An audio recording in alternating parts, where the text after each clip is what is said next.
Swiss ব্যাংকে বাংলাদেশি ৮ পরিবারের আছে ৩,৬০০ কোটি টাকা। ব্যাংকটিতে এসব পরিবারের রয়েছে অন্তত ৬৮টি অ্যাকাউন্ট, যেগুলোতে প্রায় $২৬২ মিলিয়ন গচ্ছিত ছিল বিভিন্ন সময়ে। এমন চাঞ্চল্যকর তথ্য প্রকাশ করেছে অনুসন্ধানী সাংবাদিক জুলকারনাইন সায়ের, যা প্রকাশিত হয়েছে একটি বেসরকারি গণমাধ্যমে।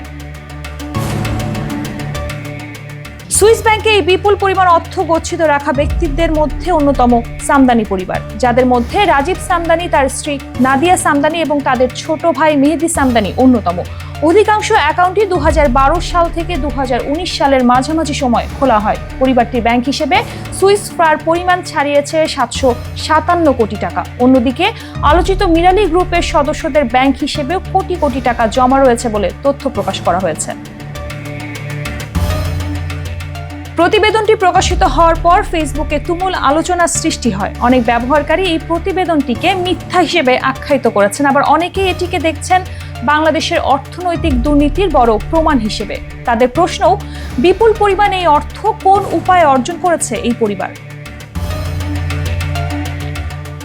প্রতিবেদনে বলা হয়, গত 15 বছর আওয়ামী লীগ সরকারের প্রভাবশালী নেতা, এমপি, মন্ত্রীদের বাসায় শোভা পাওয়া কোটি কোটি টাকার দুর্লভ শিল্পকর্ম এই রাজীবেরই সরবরাহ করা। প্রতি বছর ঢাকা আর্ট সামিটের নামে দেশি বিদেশি শত কোটি টাকার শিল্পকর্ম প্রদর্শন করত তার প্রতিষ্ঠান সামদানি আর্ট ফাউন্ডেশন। গণভবন শেখ মুজিবুর রহমানের ধানমন্ডি 32 নম্বরের বাড়িতেও রাজীবের সরবরাহ করা প্রায় 1000 কোটি টাকার শিল্পকর্ম ছিল, যা 5 আগস্টের পট পরিবর্তনের পর লুট হয়ে যায়।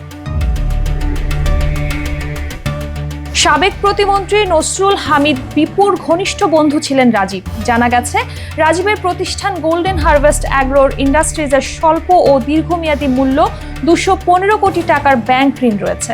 অন্যদিকে সুইস ব্যাংক এই সামদানি পরিবারের আছে মোট 11টি ব্যাংক হিসাব।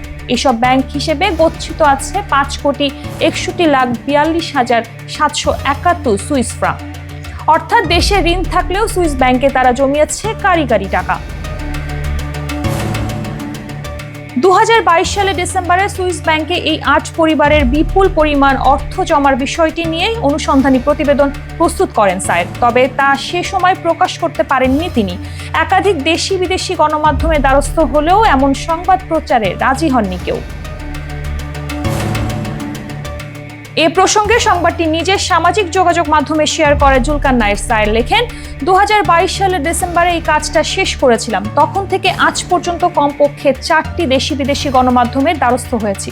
বিদেশি গণমাধ্যমটি বলেছিল এটা একেবারেই বাংলাদেশ কেন্দ্রিক একটা প্রতিবেদন, তারা তেমন আগ্রহ দেখায়নি। বাকি 3টি বাংলাদেশি সংবাদ মাধ্যম প্রতিবেদনটি করতে ইতস্তত ভীত সন্ত্রস্ত ছিল।